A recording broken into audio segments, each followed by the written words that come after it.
Good morning and welcome to this special meeting of the city's executive committee. My name is Jacob Fry. I am the chair of this committee, and with me on the dais this morning are council members Gordon, Bender, Jenkins, and Johnson. Let the record reflect that we do have a quorum. Colleagues, we've just got one single item of business, which is considering the nomination of Susan Siegel for reappointment to the appointed position of city attorney. This item is before us now a second time because the rules of the executive committee require 3 affirmative votes in this action. That is a unique rule for the executive body. And as members will recall, we had, while we had a majority or a plurality, we only had 2 votes in favor the previous time. And so we had 2 members abstain on the nomination of the last meeting, which is essentially the same thing as not voting. So abstentions don't count for or against the motion, and so we would need 3 here. So this is an opportunity for us to take definitive action. The process has already been initiated as provided by city charter.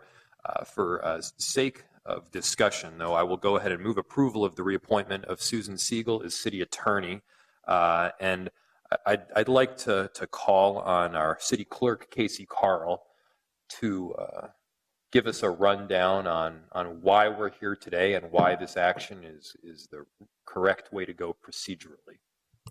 Mr. Mayor and members of the Executive Committee, the matter before you is the appointment of the city attorney. The mayor has nominated for reappointment Susan Siegel to that position.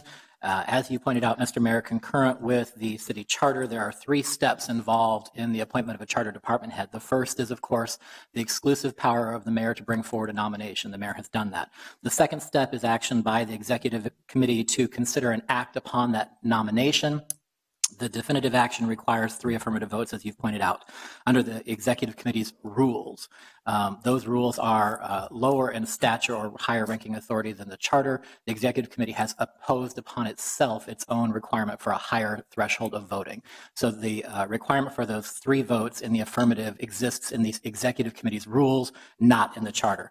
The charter requires then that the executive committee submit its recommendation on the mayoral appointment to the city council and that the city council act. There is no requirement in the charter for a public hearing on these nominations or on these actions. The requirement for a public hearing exists only in the council's rules. Much like the executive committee rules, those council rules exist at the will of the council. They are adopted to facilitate the council's business and not to frustrate or obstruct it. So the requirement for the public hearing is dictated by the city council through its rules. The council chooses to refer to the public, for a public hearing, the nomination to that standing committee which has a subject matter jurisdiction or connection to the department which is implicated with the appointment of that department head. So in this case, the enterprise committee has a subject matter jurisdiction in connection to the city attorney. In order to facilitate the legal noticing of those provisions required under state law, not charter, not rules, but under state law, which requires 3 days advance notice before the hearing, we took action at the clerk's office following the council's action to refer this to the enterprise committee at its meeting on February 23rd to publish notice of a public hearing at the enterprise committee on March 1st. Once that notice was already published and the public informed of the need for a public hearing, we were informed by Mr. Dave Bicking on February 28th, the day before, that there was a technical error in the vote conducted by the executive committee. And he correctly pointed out that we failed to achieve 3 affirmative votes. As a consequence, I advised the council through its chair of the enterprise committee, Councilmember Palmisano, that we should continue the public hearing on the day scheduled because the public had already been so informed. The public hearing on this proposal was opened then at the enterprise committee meeting last Thursday, March 1st, and was continued at that time after accepting public comments from those in attendance to this Wednesday, March 7th at 1:15 p.m., at which point the public hearing continues so that the public has an opportunity to engage and participate in that process consistent with the council's procedural rules. The technical error in not achieving the required threshold of a vote by the executive committee the first time this nomination was through is now therefore needing to be addressed, and a definitive action needs to be taken, meaning at least 3 affirmative votes are required to move that process forward. So this is simply a procedural correction to that error that Mr. Bicking raised to our attention. It does not address the other procedures in terms of the council giving notice of a public hearing, which was done. That public hearing was already opened, giving everyone a chance to participate in that process, and has been continued to a later date so that this body can achieve the required threshold for its vote so that it can go to the council in accordance with the city charter, requiring those 3 steps in the process of appointing a city charter department head. Thank you for the explanation, Mr. Carl, and thank you, Mr. Bicking, for pointing out the procedural error. That gives us the ability to correct. Councilmember Gordon has a question. Go for it. Well, I guess I have a question and I have a comment. I mean, it's all, that was pretty confusing explanation.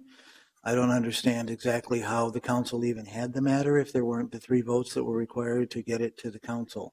I thought that we failed to vote to refer it to the council last time, and that was the redo. I mean, obviously, I'm deeply embarrassed that I didn't have the rules in front of me and I hadn't reviewed them to realize it took 3 affirmative votes to move something forward. And in light of that, I think we probably should have stopped what we were doing and redid it again at the next executive committee meeting.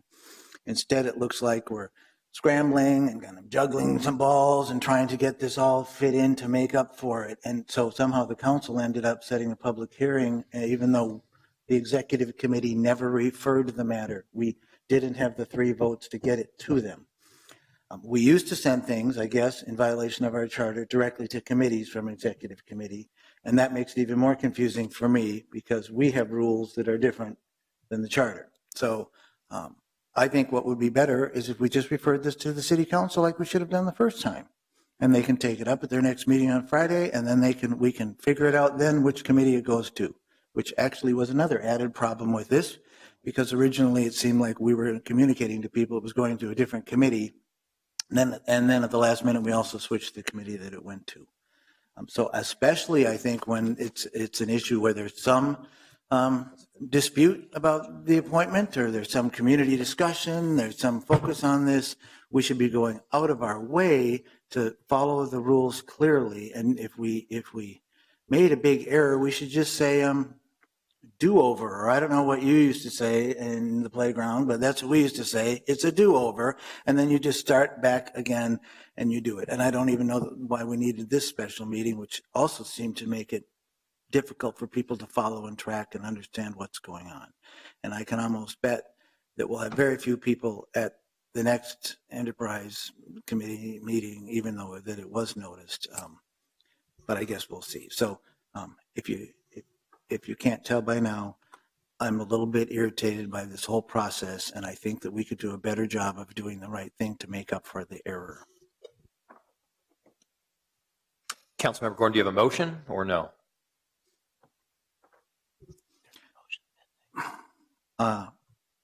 I'm not sure. I mean, I wouldn't mind. I'm not sure. I don't think I have a motion right at this time. I'll think about that. All right. Councilmember Gordon does not have a motion. Councilmember Johnson. Thank you, Mr. Chair. I agree with Councilmember Gordon on just the process, procedural issues. I don't think it would hurt to go another cycle with this and just make sure everybody feels comfortable with the scheduling of the public hearing and how it was referred to committee. And, you know, mistakes happen. And I think it just makes sense to take an extra cycle on it. Council President Bender. Thank you, Mr. Chair. So I agree that the responsibility of the error is on all of us. Almost all of us, Councilmember Gordon is the exception, are new to this committee. And so I think as we're in only our 3rd executive committee meeting, you know, I take responsibility as well for not understanding that this committee had special rules. I think the intention of our rules is to have a clear and transparent process for the public to be able to engage in the decisions that we make. And each time we have to change our schedule, I think there are pros and cons to achieving the goal of transparency and involvement from our constituents. Committee members who've served on the Zoning and Planning Committee or perhaps the Community Development or Regulatory Services Committee in the past know that it's common practice for us when we have an item that has been publicly noticed as a public hearing, and then that item needs to be postponed for any reason, we go forward with the public hearing because we have members of the public who've received notification of the hearing, who are expected to come to City Hall, and we want to make sure that their voices are heard and that there isn't confusion, so people are sitting here in the audience not able to speak. And so that was, I think, the reason that the executive or the enterprise committee went forward with the public hearing, was to ensure that people who were expecting to speak were able to speak. Right. The change, of course, I had here, and all of us here had decided to send the item to the committee of the whole, but then the enterprise committee chair, Councilmember Palmisano, and the COW chair, Councilmember Jenkins, had decided they prefer to go to enterprise. So the rest of us went along with that change, which was announced at the council meeting. All of us were there to be able to comment on that change. So I agree, actually, that it's getting harder and harder to follow the process of the city attorney's nomination and approval. I will say, I think there's a lot of public discussion about this particular nomination. I'm not sure that, if our goal here is to make sure that the public is able to comment as we are making our decision about our votes. And postponing one cycle is still going to mean that we have another hearing at the special enterprise committee meeting that has already been publicly noticed and announced. So then we will end up with 3 separate public hearings for the same nomination. So I just would ask my colleagues to consider if you think that that is actually meeting our goal of being more transparent, or if that's just adding more confusion. I'm not sure, honestly, which one is best. There's no particular urgency to this matter. I think the intention of continuing it along in this cycle was, again, to maintain that transparency. I think people knew that she had been nominated, that there was a public hearing expected, and we were going to vote at the council meeting this cycle. And so the intention was to make sure that people who are following this were able to be involved and understood and expected when we were going to vote. So a delay would mean that I think there will be confusion. If folks feel like adding more additional meetings and more additional public hearings is going to help with transparency, I just want to make sure we're all communicating with the public. We're all here. We're all equally responsible for these decisions. These have been discussions at council meetings. So my intention here was to keep us on track for the expected timeline that we had committed to when we brought the nomination here in the first place. Thank you. I agree with Council President. At this point, we've had one executive committee meeting with not the full body. This is the second executive committee meeting with the full body. The public has had an opportunity to comment at the Enterprise Committee. Last week, they will have another opportunity to comment at the Enterprise Committee again as the public hearing remains open. That would be the exact same thing if it were left for a different cycle. So I do think we should move on with the process, as I think people are very well notified. This appointment has not been a secret. It's been in most every news source we have in the Twin Cities, and the new Enterprise Committee is published again for this Wednesday. Do we have any further comments, Councilmember Gordon? So there's going to be a motion to refer to the council, but the public hearing is actually going to take place before the council properly has the matter? I believe the answer is no, Councilmember, but Mr. Carl, can you comment on that? Mr. Mayor, the motion is to approve the appointment. The referral had already been made to the City Council. The council had already referred those matters on to the proper committee. So could I just ask a clarifying question? Because sometimes if the explanation goes too long, I get a little bit lost. I don't understand who referred it to the council and when we voted to refer it to the council and what that vote was. The executive committee took action to refer. That executive action was insufficient to get it to the 3 votes required. But however the action of the executive committee failed to achieve its 3 votes, it went to the City Council. The fact that it went to the City Council and was referred for a public hearing notwithstanding, that procedure was already done. So it wasn't actually referred. It just went there. Right. So if I could, Mr. Mayor, I think the question when I'm asked this that I would answer is this. In the matter of this procedure, what harm has been done to any one person, individual, or process because of the technical error? And I think it's a legal principle I would offer that the rules of this body exist to facilitate the transaction of its business, not to obstruct or to frustrate it. That principle of law notwithstanding, there has been, as you noted, many opportunities for the public to engage in this process. In fact, as noted by members on the record, contacts have been made to individuals, to groups. There are opportunities to contact the elected officials. We've had not one, but now 2 public hearings. The matter has been before not 1, but 2 of the executive committee meetings. So if the council wishes to delay this or restart the process, the council has that power. I was asked to explain where we're at now in the existing process. In the existing process, this body is correcting a technical error to achieve a definitive vote, up or down. All members of the committee are here. They can certainly vote on this process. The referral to the city council anticipated by the charter would proceed anyways. If you wish to maintain that process, the council acts. The fact that the council sends it to a public hearing by a committee is to help the council do its job.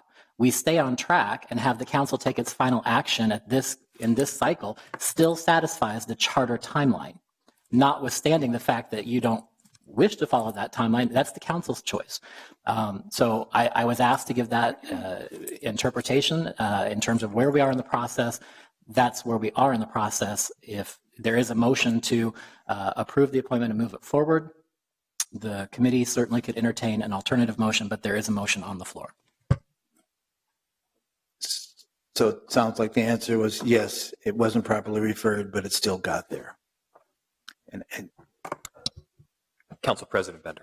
Thank you, Mr. Chair. And again, I think I don't want there to be concern or questions about us following our own rules. I guess one way I've been thinking about this is, so like Councilmember Gordon, I author a lot of ordinances that aren't unanimously supported by my colleagues. And in my experience with that, the council committees, unlike the committees of other legislative bodies, have never been used to like kill an ordinance. So I've had lots of ordinances actually fail in my own committee that I chaired last term, and we forwarded them without recommendation, or sometimes we voted no in committee. And then when the matter came to the council passed the ordinances affirmatively with a majority of the council vote. So perhaps this is a different set of rules than that scenario, but we've never used our council committees to not hear items at council meetings. Councilmember Johnson. Thank you, Mr. Chair. I think it just makes sense to refer to the council so that there's not this legal question about it. I understand the legal explanation, but just to make it clear to folks in the public that there is no legal doubt about it in case they have a difference of opinion on it. So I would definitely be interested in a motion for that. I'm trying to look up our original motion from the last committee. So it looks like Councilmember Gordon wants to speak. So maybe he's got a motion. Otherwise, I'll get it together here. Council President Bender. Thank you, Mr. Chair. I would ask that the council members who have strong opinions about this then include with you the schedule of the hearings so that we can sort of stop coming in for these special meetings if we don't need them. There isn't a regular meeting of the executive committee next cycle. I think there was intended to be a special meeting for the consideration of another department head. But let's just finalize all of that and make sure everyone on this committee is comfortable with it now so that we can stop adding all of these extra special meetings so that people have to have such a hard time following this process. Mr. Mayor, if the intention of this body is to proceed along the timeline that I believe, I understand Councilmember Johnson has proposed, it is to take a definitive action by this body today and refer to the City Council consistent with the city charter at its meeting this Friday. The City Council then on Friday would refer the matter to its public hearing to the committee it chooses on Friday. As the council president has pointed out, if it wishes to continue on the path where this goes to the Enterprise Committee, we are in the process of trying to schedule a special meeting of the Enterprise Committee because it does not meet in the next cycle. It only meets once per month. We certainly could do that. Or it could refer it to a separate committee. As members know, there was a point where we were talking about sending this matter to the Committee of the Whole, which meets every cycle. So there are options there, and it is the council's choice as to which committee it sends a matter to. So if this body wishes to take an action today definitively achieving the vote required on the mayor's nomination and refer it to the city council, they could do that. Councilmember Gordon. So the motion before us include referral to the city council? What is the motion before us? There's one motion before us, council member, which is the reappointment of the city attorney. Okay, and that doesn't include referring it to the city council? It's Mr. Clerk. So the present motion, I believe, is considering the mayor's reappointment of Susan Siegel. And can you explain it, whether it's referred again? Mr. Mayor, again, under our rules and under legal principles of interpretation of procedural rules, we are dealing with procedural rules, not with the law. The procedural rule is that the executive committee would act and refer to council, and council would set the hearing. A technical violation of a procedural rule by a legislative body of its own adopted rules, which are not required by a higher ranking authority, do not invalidate its action. Therefore, the action today is to correct the procedural vote to get the minimum 3 votes in order to keep the process moving on the current timeline. That's the motion in front of you now. Thank you, Mr. Clerk. We're here right now to correct the harmless procedural error that already took place, and I am of the standpoint that we should correct it and move on. Councilmember Gordon. So our original action that we took on the, from the 20th, included 2 steps. We considered the nomination, and the second was referring the appointment to the city council for the setting of a public hearing. My issue is we didn't properly actually vote to refer it to the council. Now, I don't think the committee has to kill things. What we do in other committees is we usually say move it forward without recommendation. And quite frankly, I abstained last time thinking it would go forward, so I can't object to that. But today we're saying that we're not voting to refer it to the city council to set the public hearing. We're just voting to recommend the appointment of Susan Siegel to the appointed position of city attorney with no referral? That's correct, council member. So we have already referred it, and we have often voted to not to refer something without a recommendation before at the council. So I think it takes a similar path.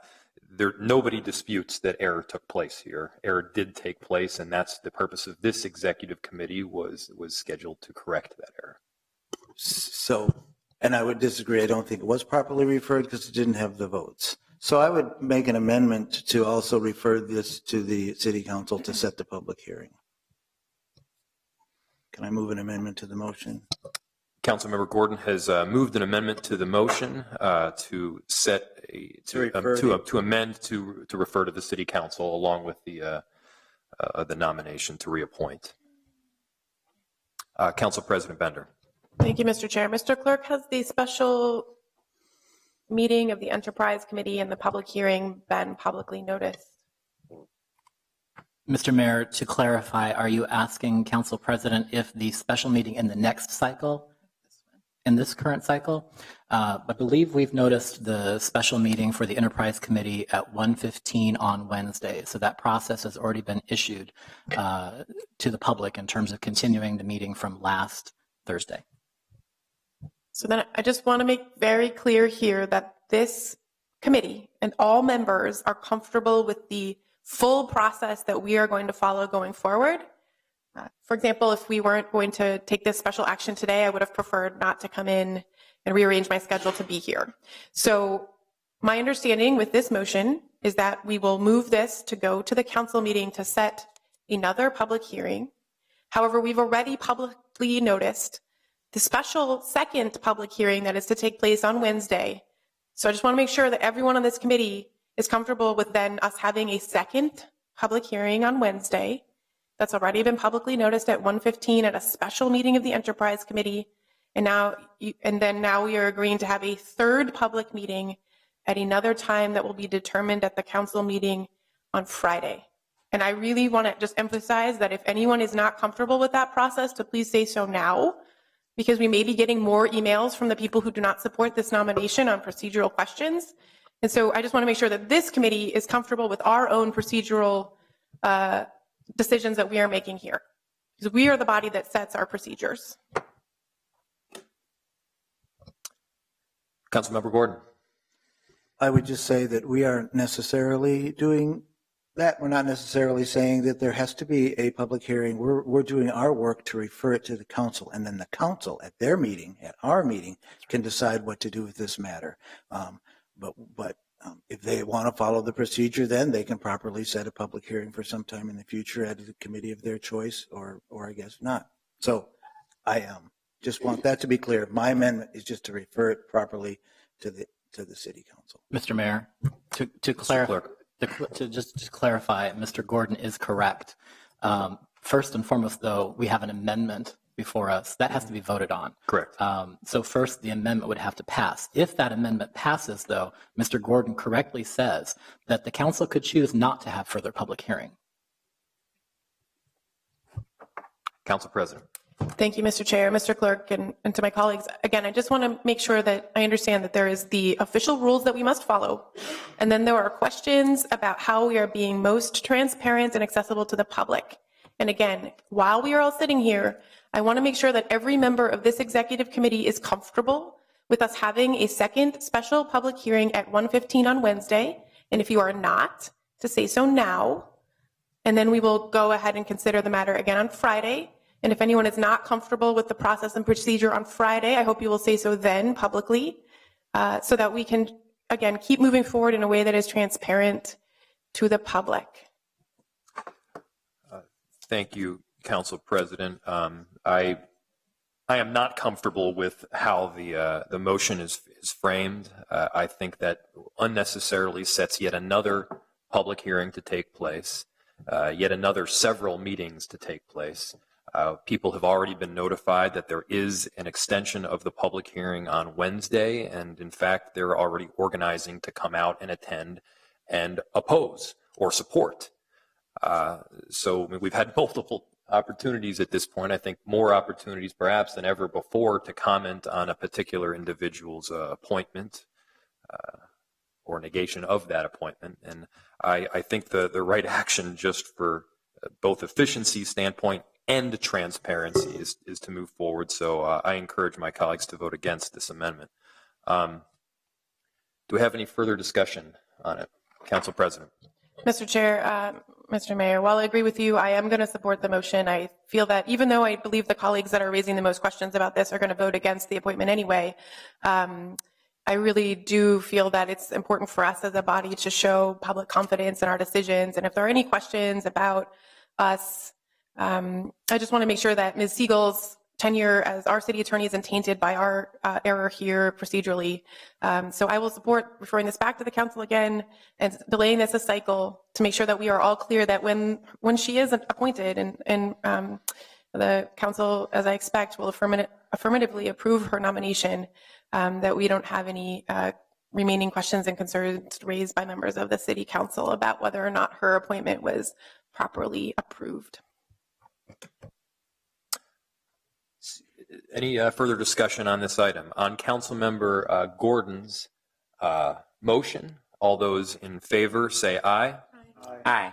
All those opposed say no. No. That motion passes. And then on to the underlying motion, which is the reappointment of Susan Siegel through the Executive Committee. Any further discussion? Councilmember Gordon.